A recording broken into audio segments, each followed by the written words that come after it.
Welcome to the match reaction here on Latte Firm. A goalless draw at the Emirates Stadium between Arsenal and Liverpool sees the points shared by these two teams on this very cold Thursday night, the 8th of January. A warm welcome to everybody. Not the result that we wanted, not the performance that we wanted, and all the narrative is already out on the socials. Welcome to the channel. Welcome to the show. Welcome to our channel members and our Patreon members. Get involved in the chat. Let me know what you thought of today's game. We'll talk about the starting lineup. We'll talk about the key moments in the game. We'll talk about Victor Gyokeres. Wow, the pylon continues, and we're going to talk about where it leaves us in the title race. And of course, the Gabby Martinelli and Conor Bradley incident at the end of the game wasn't a good look for Arsenal or for Martinelli, but we'll come on to that later. Let's go straight to the chat, see what you guys are all saying. Jonathan was first here, says, good evening, FK. Not a fatal result. We've done well over the festive season. Just need to figure out the attack. Saka has fallen off. Gyokeres looks broken. Come on, you Gunners. Vive Latte says, good evening, FK. That was disappointing. We've shown them way too much respect in both games this season. I think Gyokeres needs to go in the summer. He's never going to hit our level. We go again. Come on, you Gunners. Louis says, good luck to Martinelli when he next goes to Anfield. Absolute idiot. Yeah, I've seen some mixed sort of takes on this. A, Bradley coming back onto the pitch after that sort of push. B, Martinelli's the guy, the rat, the guy who sort of did the bad deed. It's not a good look. We'll talk about it later because Gary Neville said some pretty scathing stuff as well. Afsar Welcome says, evening, FK. Disgusted with that awful performance and time to drop Ødegaard, the worst Arsenal captain in history. Tony Adams was right. Gosh, guys, come on. This is one bad result, I guess, in the grand scheme of things. A draw at home to the current Premier League champions, depleted champions, and a game that we were all really looking forward to, and a game that I think all of us thought we'd win. But it's not time to have too many extreme reactions, surely. Louis says, I love how we're all upset at different players. Sums it up. Overall, so bad. Look, on the performance as a whole, I think that's probably up there with one of our poorest performances. And I don't know if it's a combination of, you know, sort of exhaustion, stroke, lack of intensity, cowardliness, whatever the word is, lack of courage, lack of belief. I don't know. It was a really very unusual performance tonight, but we'll come on to that in a second. She on side welcome says, if Gabriel scores that goal from the header, it's a totally different story. The narratives after a loss or a draw are always so poor. We will try to break that mold, she on side, but welcome to the show. Afsar shouting out for Eza, must play every game from now on. Bench Ødegaard, he is finished. The league break came at a good time for us. Reset, FA Cup, League Cup semi-final now. 17 finals left. Come on, boys. We are, of course, 6 points clear. 17 games left. The games are beginning to get etched off one by one. Afsar's coming back saying, Man City are going to sign 4 big players in Jan, and you know the GOAT Pep will win the PL again. Afsar, come on, man. I can't take this, please. Mike, welcome, says, evening, FK. Stayed up for the match reaction. For me, the worst game of the season. However, I don't think it's time for major changes. Sometimes it doesn't click. Rest versus Portsmouth and win at Chelsea. Thanks for staying up. Really appreciate it. And thanks for, I guess, just taking a moment to reflect on where we are and what we're doing. And we're doing some good things. Tonight was a really disappointing result, a terrible performance. But I think it's one of those things where if you just overanalyze and dissect it too much, you're going to go, you'll find what you go looking for. And I think today, just let it go out of your mind, rest, sleep, and we just go again at the weekend. Different competition, different team, and we try and build that momentum again. Vig says, FK, I'm done with Gyokeres. The guy has zero box movement, lacks basic fundamentals of a 9. Overall, a really poor second half performance from us. Worst of the season. Missed opportunity, but we move. We'll come on to the second half in just a second. And, of course, Victor Gyokeres. Lots of comments about that. AFC 777, good evening, everyone. That's twice in the season that we've played afraid of Liverpool. I'm so angry. That's the word. What did I say? Cowardliness. Cowardness. I don't even know what the right word is. But, yeah, afraid. He also goes on to say, Conor Bradley knew exactly what he was doing, manoeuvring back onto the pitch. Watch it again. So I don't blame Martinelli. All of those Sky Sports pundits are hypocrites. Not sure I agree with not blaming Martinelli. I think sometimes you've got to read the room. A fellow professional's on the floor. I know we're desperate to make the most of the time. It was late in the game. We're all frustrated that we haven't scored, but A, Conor Bradley's not the sort of player that would just, I think, go down. And B, he looked like he was in a bit of discomfort. And yeah, it's just not a good look. I was livid at the time, but I think I've seen the sort of slow-mo and the replays back. And yeah, I don't think he did the right thing. Paul James says, pity the players weren't as up for it as us stadium fans. I'm very annoyed.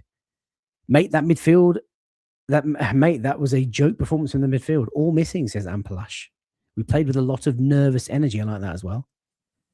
Manny's just, whoa. I don't know what's being said that's caused that reaction. There's been a few interesting takes already so far. Thank you, voice of reason. Listen, I'm just giving my opinion. You guys are free to debate and challenge me and disagree and agree with me all you like. That's the whole point of these sessions. So, therapy sessions. Let me know in the chat. What did you think? Viraj, welcome, says, I was at the game. The pre-match light show was the highlight of the night. Look, let's start there. Thank you so much for all the chat. Keep it coming. I will bring you all into it. I got to say, my mood going into the game was one of a lot of excitement. We've had such a good festive season. Watching Manchester City drop 6 points in 6 days has been nothing but thoroughly amusing and enjoyable. And I think we'd all sort of, G'd ourselves up for what we thought was going to be a really handsome, comfortable, and fun victory tonight. And I don't want to say I was complacent, but I think there was a real air of optimism and confidence and a bit of hope, thinking, right, Liverpool are depleted. They haven't got any of their main forwards. They have drawn 5 in their last 9 games. They're there for the taking. Arsenal have been blowing teams away recently, and we've got the bit between our teeth, and the players look on form. And in the end, the performance that we've seen, not great, with lots of questions to ask about it. But, the pre-match build-up, as many of you said in the chat, absolutely extraordinary, again, display from the Arsenal, really cleverly thought out by Red Action Gooners and no doubt other supporters clubs, beautifully sort of created there by the club, that sort of display with the fireworks. It was absolutely fantastic. Absolutely fantastic. Anajit says, the result is secondary. My primary concern is that performance. Vizal is saying to me, listen to Arnie Slot's take on Martinelli. It's perfect. I think I'm going to do that. And this signature, says massive overreaction by everyone. Listen, we've dropped points. It's not something that we do often. I think that's the second draw at home we've had this season. Is that right? It's an unusual feeling, and I emotions are going to be high. But I think once the kind of dust settles and you reflect, you can't win every game. And we played, Manchester City in that first draw. Liverpool are the current champions. It's another draw. We've not played well. Just brush it under the carpet and go again. Mike says Odegaard was the focus from Liverpool on how to stop us. Other players should have stepped up and didn't. Yeah, I would agree with that. Tom says mindless knee-jerk reactions, pathetic. Tom, welcome to the show. Really good to have you here. DJ Ash, an awful performance tonight to take 1 point from 6 against the worst Liverpool in recent times is disappointing. However, the positive was that we were second before playing Everton and now 6 points clear. Look, ladies, gents, boys and girls, the fact that City have dropped 6 points in 6 days should tell you just how quickly things can change. We don't take anything for granted. We are top now. We're looking good. We're firing on all sort of 4 fronts at the moment. I think you take it game by game. I think on the whole, we're doing some really good things. And every now and again, you're going to have a performance where the players aren't quite up for it, where the energy levels really isn't quite there, where the intensity is not quite there, and you're maybe just not feeling it. And maybe there's a few sort of, strains and pain sort of in players' legs. And, I don't know. I'm fishing for excuses here, but today was really off for Arsenal. We just weren't at the races. We were too passive. There was no intensity in the game. We didn't press as high as we normally do. We were cowardly in possession. 1 or 2 players hiding. Don't like to see that. Even your sort of warriors like your Gabriels and your Declan Rices and, didn't look their usual selves. So lots of things that were wrong. We're going to have to wait and see what Mikel says as well. Anna just says, perhaps this time FK people need time. It's too reactionary now. Yeah, maybe. Wow. Odegaard, Gyokeres, all getting absolutely killed in the chat. Jonathan says Martinelli didn't think it was serious. We'll come on to that in just a second. Let's talk about the starting lineups, because this is what gave us a lot of hope, didn't it, going into the game? This courtesy of PremierLeague.com. For Arsenal, the strongest possible 11 that we could have played, and I think we'd all sort of agree. I mean, without Ricky Calafiori, that's certainly the sort of starting back 5. Miles Lewis-Skelly again not really having his best performance off the bench. Nketiah going off, it looked like a hamstring in the injury. Maybe one of you guys can sort of correct me in the chat if that's what you're hearing or if that's what you saw. It looked like he was feeling his right hamstring as he sort of hobbled off. But Timber, Saliba, Gabriel and Nketiah, that is exactly what you'd want in midfield. Those are the 3, Rice, Zubimendi and Odegaard. We talked about it in the pre-match, the preview show last night with James.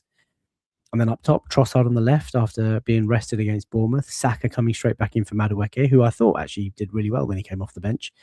And Victor Gyokeres, who's obviously getting a lot of pelters. But when you look at the Liverpool team, the current Premier League champions, I think this is where people are really disappointed because, look, they're back five. Gyokeres, reasonably new. Van Dijk and Konate, absolute stalwarts. Conor Bradley coming in, and they've not really quite replaced that. Alexander Arnold, because Bradley and Frimpong are both sort of rotated. I thought Frimpong playing in that advanced position gave us a little bit of trouble, actually. He's very quick, very direct. He loves to run towards the goal. Gravenberg, he played really well. McAllister played well. Szoboszlai and Gakpo out on the left-hand side with Florian Wirtz playing that sort of false nine role. But the absentees, no Alexander Isak, no Mo Salah, no Hugo Ekitike. And when those three players are not playing, when you play such a depleted team, that's where I think the biggest disappointment is, because we really should have won this game against that team on paper, but we know that games aren't won on paper. I think all of us would have been forgiven for thinking, right, they haven't got their main forwards, we take them tonight. And maybe that crept into the players' mindset. I don't know. But it wasn't a usual performance by Arsenal. And I have to say, I thought Liverpool played really well, particularly in that second half. I thought their ball control when they were in possession was particularly impressive. They just bopped it around left, right, and centre. Even things like, it's not even about duels and second balls. Like, they were just in complete control, I felt, in that second half, which was disappointing because we know we've started slowly in first half games this season. We go into halftime, we come out flying. In that first 15 minutes, I think we scored more goals than any other club in the league. But that was my hope. So, with all the stadium sort of stuff and the mood going into the game, I was really sort of optimistic. I thought it'd be a really good game. And when I saw the lineups, I was like, right, this is it. Look at their team. Look at who they're missing. Look at our team. Look who we've got back. Alex, welcome to the show. This game is going to be a narrative feeding frenzy on many levels from all sides. FK is right. Don't let them work us up. And we move forward. +6 clear. I mean, look, anytime Arsenal drop points, whether it's a win or a draw, whether it's a draw or a defeat, the narrative is always there, ready to be written. The journalists, rival fans, they're all there, sharpening their knives, ready to kind of stick it in. And I feel that that's exactly what's going to happen. The drive home with Yembele, listening to Talk Sport, Arsenal bottling it, points dropped at home yet again. That's going to be the narrative. So on the one hand, I'm really disappointed. I'm gutted. I'm a little bit sad that we've obviously not managed to win tonight. Mikel Arteta said, if you can't win, then at least don't lose. And yeah, I guess that's kind of noble. But on the other hand, it's a point at home after a really good festive sort of period, and we're playing the champions. And they tried to sort of remind us of that. Dominic Szoboszlai in that interview, and you can't win every game. You just can't. At some point, you're going to draw. At some point, you're going to have maybe 2, 3, 4, 5 defeats. And we've done really well so far this season. It's more gutting, I think, because City dropped points last night, and it was a chance for us to go 8 clear, which would have been massive, even so early in the season. But it's not to be, and that is the way football works. Paul says Liverpool had no shots on target, even when playing badly. I never thought Liverpool would score. The word you're looking for is cowardice. That's how we performed. I think Liverpool had really good spells on the ball in the first and second thirds, if you like.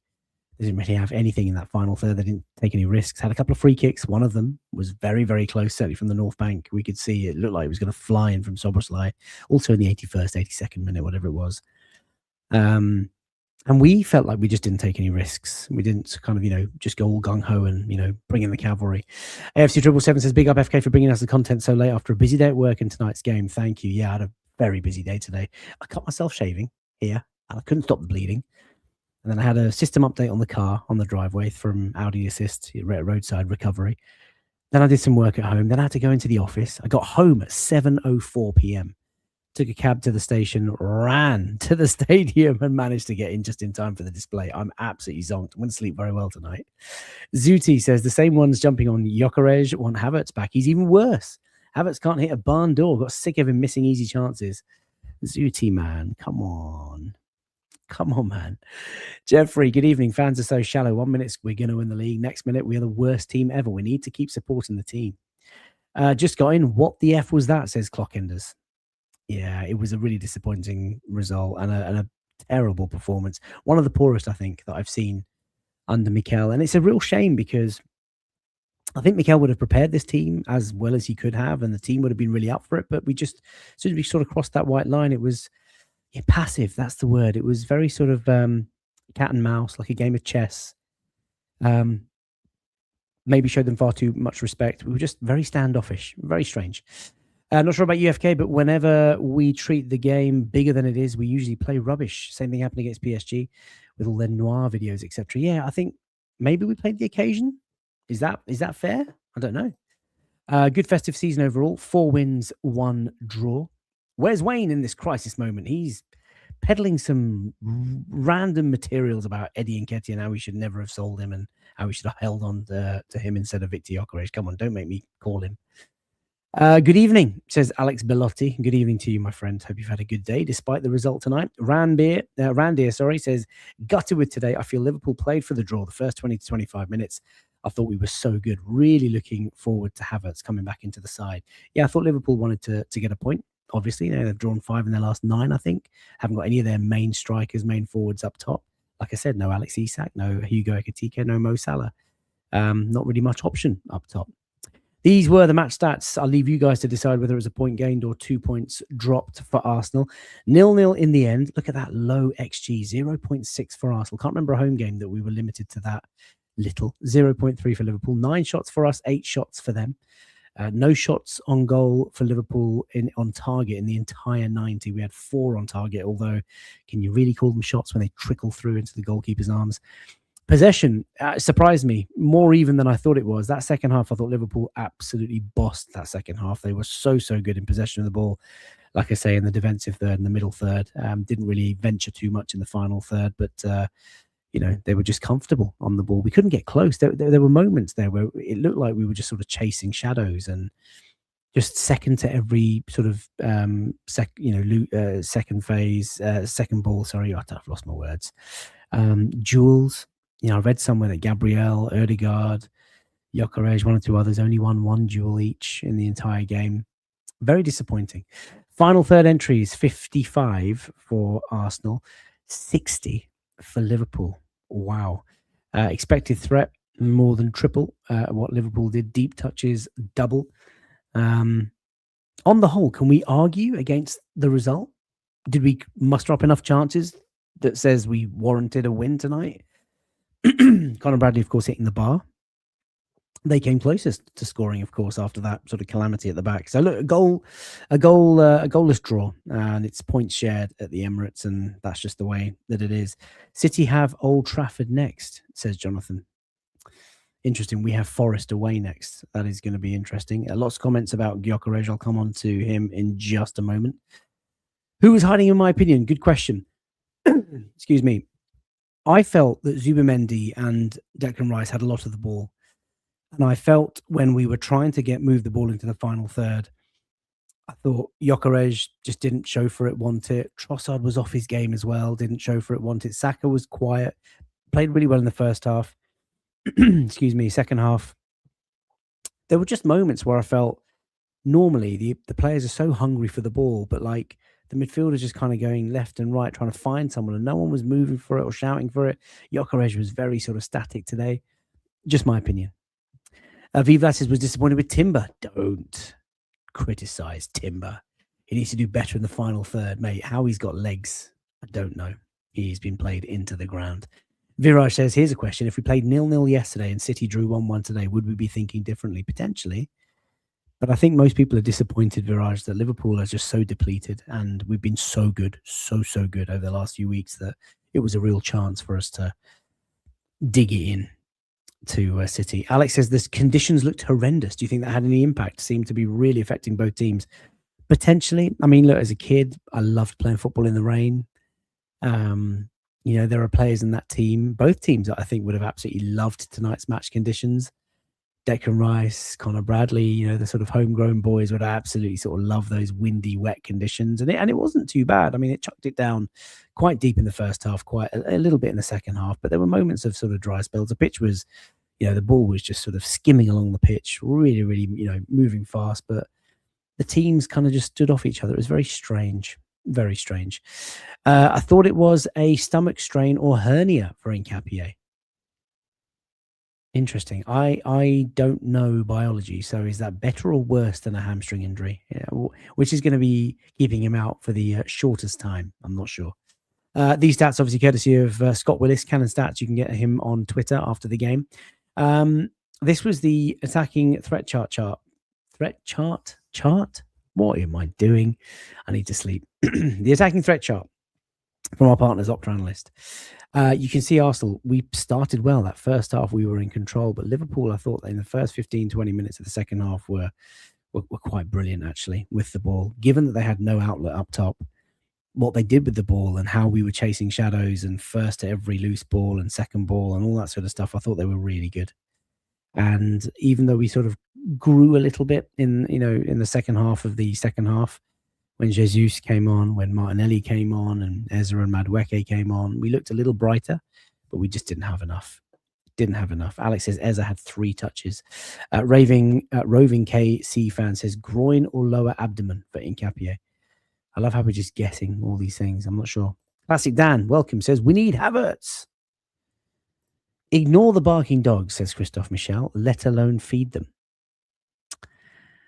Yeah. By the way, hundreds of you watching live on tonight's show. If you are enjoying the content and it's not fun to do content on a day we drop points, please do subscribe, get involved in the community, and drop the video a like, because it's a massive help to the channel. We're on our way to 30,000 subs. Thanks to you guys, this channel continues to go from strength to strength. Jonathan says it was a fair result.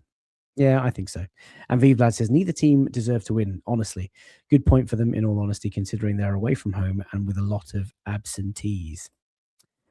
Let's move on to Victor Gyokeres. 8 touches in open play in that 64 minutes that he played tonight. One of the fewest touch performances from any Arsenal player in our Premier League history. I think a lot of people have issues with this guy, obviously because he's not scoring the goals. And it's funny because our expectations of him have gone from, what would a decent return be? 25 goals, 20 goals, 15 goals, 10 goals. Now he's at, it's what he does for the other players, and it's what he's doing with grappling defenders and making space for the team, blah, blah, blah. So they kind of change. I think a lot of people are frustrated with his lack of movement. He's very rigid, runs in straight lines. And there's been a lot of talk about that, the sort of dropping to the back and making that near post run. Likewise, the opposite. Even Gary Lineker's talked about it. They all love a pylon at those sorts of times. Did I get it wrong? I don't know. I mean, I've loved this guy for so long. You guys know this. The loyal viewers of this channel will know that I've wanted Victor Gyokeres for such a long time. And, the Primera division in Portugal obviously has its sort of premium and its tax. But he's looking like a fish out of water at the moment. And it's not enjoyable for him. It's not enjoyable for the team. It's certainly not enjoyable for the fans. The fact that we're picking up wins with him in the team is maybe covering that sort of narrative. But I tell you what, each time we drop points, it's just going to come out now. So many of you guys have been talking about Gyokeres in the chat from the very start of tonight's show. It's been quite vocal. Meta Man FM says Havertz is an intelligent player. Gyokeres is not. Yeah, he needs to vary up his running. That is for sure. I mean, he works hard. He likes to run in behind. No one looks for him. Let's be honest. We always move the ball from left to right to left in that sort of U shape, trying to make the most out of our wide players and Trossard and Saka. I can't remember the last time someone played a little ball, just a slide ball sort of pass straight through, the 2 centre-backs into space, playing Gyokeres into the penalty box. I just can't remember it. Allison and Raya both did nothing, said Jonathan. Poor attacking displays from both teams, and it's particularly disappointing for us, John, because we had, our main men up top. Simple as that. Liverpool have now taken 5 points off Arteta this season. Terry, thanks for the reminder. To be fair to Gyokeres, Van Dijk and Kanate were glued to him, and they are quite the formidable pair of defenders. But if we're being honest, today's not the only game that Victor Gyokeres hasn't really, demonstrated his value and his technical ability. DJ D10 Welcome says this was a fail, but not something horrible. We are in the same spot as we were 2 days ago. Well, we are, but with one fewer game to play. So, that's important. Really important. we're going to do a deeper dive into Victor Gyokeres over the next couple of days because the noise is going to continue. So let's not pile on to our Swedish beefcake tonight. Where does it leave us? So let's talk about Gabby Martinelli. What did you guys make of this?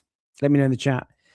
In the stadium, it was actually, in fact, lots of you having your say about Victor Gyokeres. So let me just bring in some comments. DJD says Gyokeres will never work against such low blocks. Roving KHC fan says watching Šeško this week and then watching Victor maybe makes me think that maybe we should have just paid RB Leipzig what they wanted for Šeško.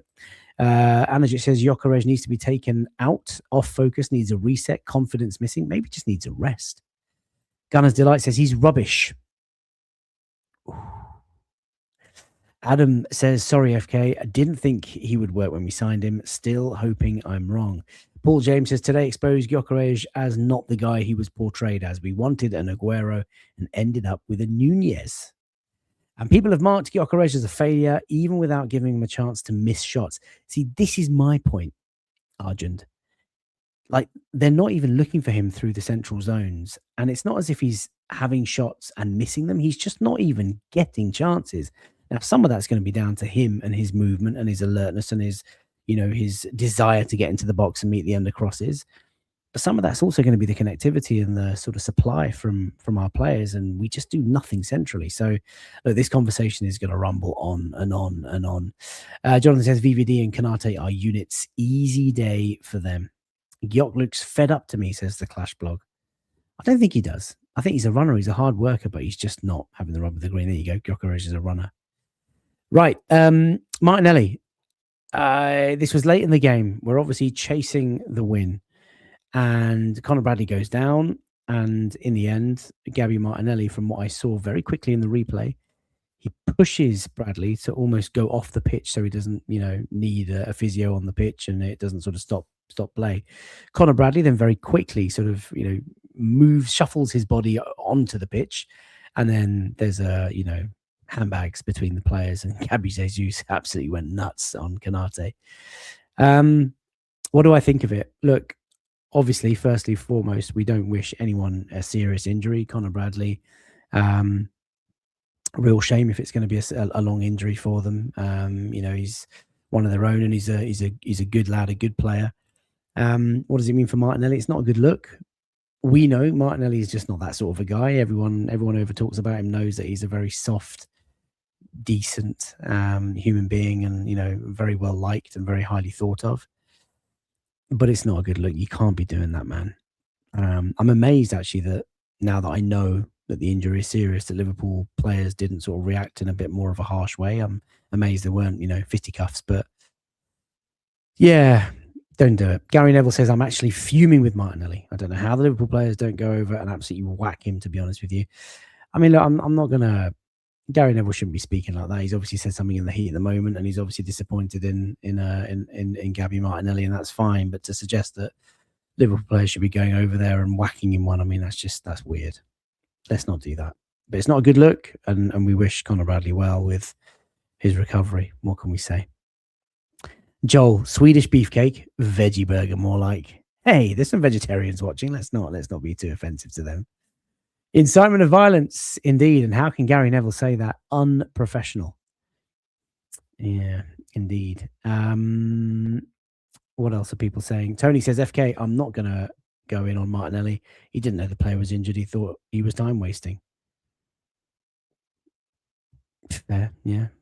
I can see why you would think that. I guess with the benefit of hindsight, it wasn't the right thing to do. Gary Neville, who kicked Reyes off the pitch. May he rest in peace. Indeed. FK, Martinelli updated on Instagram about the situation. I don't have Instagram, but I will check it out. Thank you for that. So where does it leave us? Let's bring this show to an end. There is the Premier League table. Basically, ladies and gents, boys and girls, we are top of the league and 6 points clear of our closest rival, Manchester City. Same goal difference, and we have 17 games to play. Like someone said earlier in the chat, before we kicked off at the Hill Dickinson, we were 2 points behind. And here we are, a couple of weeks later, 6 points in front. That is positive. That is encouraging. That gives me hope. That gives me belief. That gives me excitement. That gives me optimism, or room or reason for optimism. But it also is a reality check in that if there can be a 6, 7, 8 point swing in the space of 2 weeks for us, it could also happen for them. So we've got to just take it one game at a time. Let's not overanalyze a game like today. Let's just dust ourselves off, accept it. It was a poor result, a terrible performance. Freshen things up on Sunday against Portsmouth. Go strong against Chelsea in the first leg at Stamford Bridge. And then, of course, Nottingham Forest on Saturday. That's going to be the Premier League game for us as Manchester City play the Manchester Derby. New manager bounce. Maybe that's what we need. Who knows?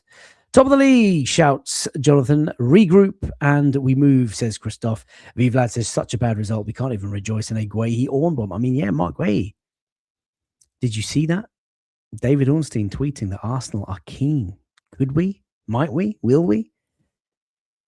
Who knows? DJ Ash says Martinelli has posted a story apologising and said both him and Conor Bradley have messaged each other. I mean, that's nice to see. I hope that's the case. I don't think Martinelli, anyone who knows Martinelli, anyone who knows Arsenal will know Martinelli is just a soft boy. He's a very decent boy. He's not that way intended or, wired at all. You know that. FK says, Jason says he's tagged me in the post. I will look at it when I get a chance. Man in the mirror. Top of the blood clot league. I bet you didn't expect me to say that tonight. 6 points clear. There we are. 6 points clear. Let's hope that we can cling on to that and just take a game at a time. 17 games to go. Still a lot of football to play.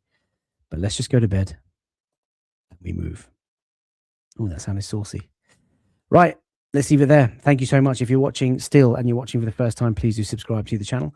If you've enjoyed tonight's show, get involved and drop it a like on the video. If you're listening on audio, Spotify and Apple, please do leave us a kind review and subscribe on those media platforms as well. If you don't like the ads, and I apologize for them profusely, but it does contribute towards the channel's running costs, which obviously get higher and higher every year. Head over to patreon.com/lattefirm. For the price of a coffee a month, you can support the channel. And it goes a very long way. There's a lovely community of people there, really active chat, access to match tickets, competitions and giveaways. And of course, check out the recorded version, the studio version that we recorded earlier in the week. That has now been released on the channel. There are some giveaways. All you need to do is actually just click on that video and type the word gargantuan in the chat and you'll be into the ring. Thank you for joining. Really appreciate it. Thank you to all the kind words that are coming through, and thank you for all the encouragement. I really appreciate all of you tuning in to little old me to listen to my musings on Arsenal. It's not an easy night, but we dust ourselves off and we go again. It's a long, long season, lots of football to play, and we're top of the league and we're 6 points clear. All right. Look after yourselves. Enjoy it tomorrow. We'll be back with the Late Night Lounge tomorrow night with Wayne Bellet and Dobbo. And then, of course, it's Portsmouth. FA Cup, third round. Favourite cup competition since I was a little boy. Look after yourselves. Take care. Bye for now.